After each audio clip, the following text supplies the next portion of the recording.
Bueno, pues vamos a explicar las tres leyes de Newton, que aunque se le llame leyes de Newton, pero en verdad dos son principios y solo una de ellas es una ley, ¿vale? Pues vamos a ir explicándolas de una en uno. La que se le suele llamar la primera ley de Newton.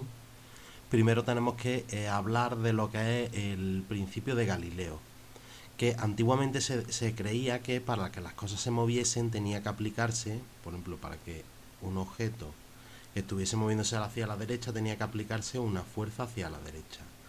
Pero entonces los planetas están dando vueltas alrededor del Sol, pero nadie está empujándolos ni tirando de ellos. ¿Qué es lo que supuso Galileo? Que aquí en la Tierra las cosas se frenaban porque existía una fuerza que era el rozamiento, ¿vale? Contra el aire o contra el suelo. Iba perdiendo energía y el cuerpo se frenaba. Entonces, pero que en verdad no era obligatorio que hubiese una fuerza para que algo se estuviese moviendo, sino que si algo estaba quieto y no se aplicaba ninguna fuerza sobre él, seguiría quieto y si se aplicaba alguna fuerza sobre él cambiaba su estado de movimiento. Y si estaba moviéndose, por ejemplo, en el espacio exterior, lanzamos un cuerpo, ¿vale? Este cuerpo lo lanzamos hacia la derecha con una cierta velocidad y no aplicamos ninguna fuerza sobre él. ¿Qué es lo que pasa? Pues que seguirá moviéndose en línea recta y a velocidad constante, ¿vale? En el espacio exterior, como nadie lo frena, pues seguirá moviéndose a velocidad constante. Entonces, si nosotros queremos que esto se frene, pues que lo que tenemos que hacer es aplicar una fuerza que lo frene, ¿vale? Entonces, las fuerzas no hacen que las cosas se muevan, sino que varíen su estado de movimiento, sino que cambien su estado de movimiento. Pues todo ese razonamiento de Galileo, Newton lo incorporó en su primera ley, que se le llama el principio de inercia. Se enuncia como que todo cuerpo mantiene su estado de reposo o de movimiento. O sea que un estado en movimiento a velocidad constante también es un estado fundamental de las cosas. Las cosas, si no aplicamos ninguna fuerza sobre ellas, o están en reposo o se están moviendo en movimiento a velocidad constante, o sea, movimiento rectilíneo y uniforme. A no ser que la acción de alguna fuerza obliga a modificarlo. O sea, como hemos dicho antes, si un cuerpo está quieto y no se aplica ninguna fuerza sobre él, seguirá quieto, pero si se estaba moviendo y no aplicamos ninguna fuerza sobre él, estará moviéndose a velocidad constante. ¿Vale? El principio de inercia.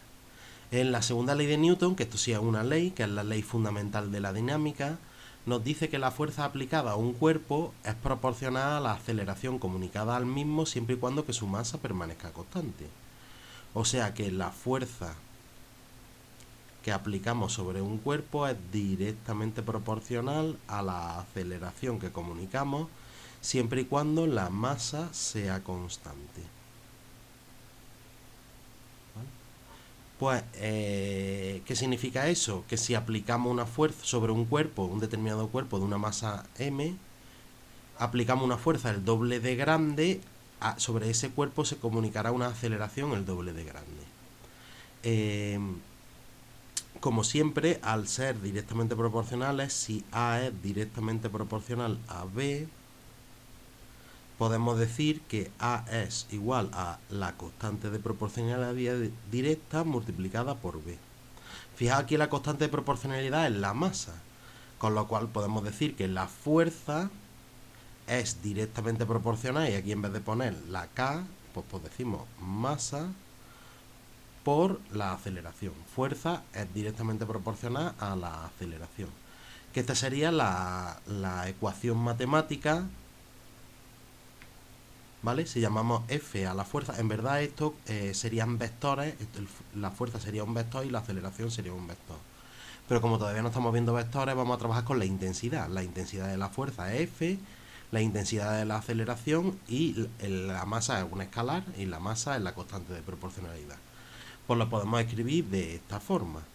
Pero en esta fórmula tenemos que tener mucho cuidado de que tenemos que utilizar sistema internacional, ¿vale? Para todas las magnitudes, ¿vale? Las fuerzas, las unidades de las fuerzas tienen que ser Newton, las unidades de la masa en sistema internacional tienen que ser kilogramos y las unidades de la aceleración en sistema internacional tienen que ser metros partido segundo cuadrado.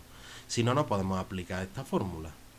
Fijaos, si queremos calcular la fuerza, pues sería directamente poner fuerza, multiplicar la masa en kilos por la aceleración en metros partidos segundo. Y si queremos despejar, por ejemplo, la fuerza, pues nos tendríamos que llevar de aquí, la aceleración, llevarla dividiendo, o recordar una reglilla mnemotécnica, que sería esta reglilla mnemotécnica, FMA. Esto lo haríais a sucio y obtenemos que la masa es la fuerza entre la aceleración. Pues lo ponemos aquí, como hemos dicho, nos llevamos aceleración dividiendo y le damos la vuelta y decimos que masa es fuerza partido de aceleración. Pues cogemos la fuerza en newton, la dividimos entre la aceleración en metros segundo cuadrado y tendríamos la masa en kilogramos. Y si ahora queremos despejar la aceleración, nos llevamos la m dividiendo y le damos la vuelta, la aceleración sería fuerza entre masa. O nos venimos aquí a la reglilla mnemotécnica y nos sale también fuerza entre masa. Pues aceleración, fuerza entre masa. ¿Vale? Serían todas las posibles cosas que nos podrían preguntar con la ley de Newton: la fuerza, la masa o la aceleración. ¿Vale? Y la constante de proporcionalidad, como para buscarle un sentido físico, nos dice que es la resistencia del cuerpo a variar su velocidad. Claro, lo tenemos aquí. Si nosotros tenemos, por ejemplo, para comunicarle una aceleración de 1 metro partido segundo cuadrado, mientras más grande sea la masa, fijaos que le tenemos que dar una fuerza más grande para provocarle esa aceleración. Y al revés también. Si nosotros tenemos un objeto más chico, para comunicarle una misma aceleración, tendremos que comunicarle una fuerza más chica también. ¿Vale? Pues ahí lo tenéis, lo que representa la constante de proporcionalidad. También podríamos decir que esta ley también podemos decir que la fuerza es directamente proporcional a la masa siempre y cuando la aceleración sea constante. O sea que si a un cuerpo, pero esta no se suele representar así, pero esta fórmula matemáticamente también sería así. Como ahora, la masa es lo que es constante, si queremos comunicarle una aceleración el doble de grande, ¿qué tendremos que hacer con la fuerza? Si la masa es constante, pues comunicarle, perdona, si la masa es el doble de grande, la aceleración es el doble de grande, pues esto sería la ley de Newton, la fuerza también sería el doble. ¿Vale? Se suele poner así siempre. Y por último, la tercera ley de Newton, que también a un principio se llama el principio de acción y reacción, que dice que cuando aplicamos una fuerza sobre un cuerpo, este nos devuelve otra fuerza con el mismo módulo, o sea, con la misma intensidad, con la misma dirección. O sea, si es una fuerza horizontal, también me la devuelve horizontal, y si era vertical, pues me la devuelve vertical. Pero con sentido opuesto a la aplicada. Como solo vamos a trabajar con los módulos de la fuerza, o sea, con la intensidad de la fuerza, lo que nos interesa es que sería de la misma intensidad. Por ejemplo, si nosotros tenemos una pared y aplicamos una fuerza que vamos a llamar F1 sobre esa pared, ¿qué es lo que pasa? Que si nosotros empujamos a la pared, al final, como la pared no se mueve, ¿qué es lo que pasa? Que nosotros nos movemos para atrás. ¿Por qué? Porque nos devolvería una fuerza igual de intensa y también horizontal, pero de sentido contrario, o sea, hacia la izquierda. Esta la vamos a llamar F2. ¿Vale? Vamos a hacerlo así, vamos por aquí. Nosotros tenemos la pared y el suelo. Esta es la pared. Sobre la pared aplicamos una fuerza F1 nosotros.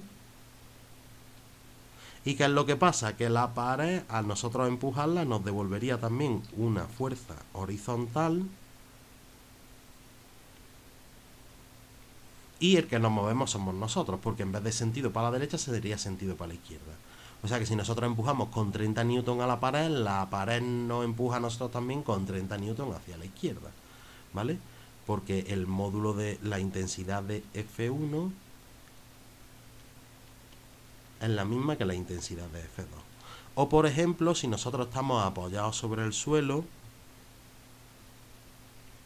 nuestro peso empuja para abajo a la pared, ¿vale? Nosotros estaríamos empujando con este peso hacia abajo, el peso P. ¿Por qué no nos hundimos hacia abajo?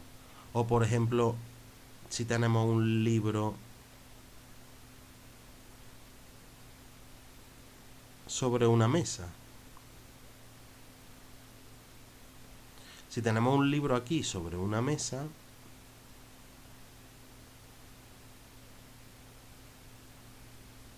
¿vale? El libro, como hemos dicho, tendría un peso hacia abajo. Pero ¿por qué no se hunde? ¿Por qué no se cae hacia abajo? Porque como el libro está haciendo una fuerza P sobre la mesa, la mesa le devolverá al libro otra fuerza que se le llama la normal, ¿vale? N, que también tendría la misma intensidad. Si el peso son, por ejemplo, 300, son 3 newton de peso, pues de normal serían 3 newton, también vertical como el peso, porque el peso es vertical, pero en vez de hacia abajo, pues hacia arriba, ¿vale? Tendría misma intensidad, misma dirección vertical, pero el sentido contrario, ¿vale? Y esta sería la ley de Newton, el principio de acción y reacción.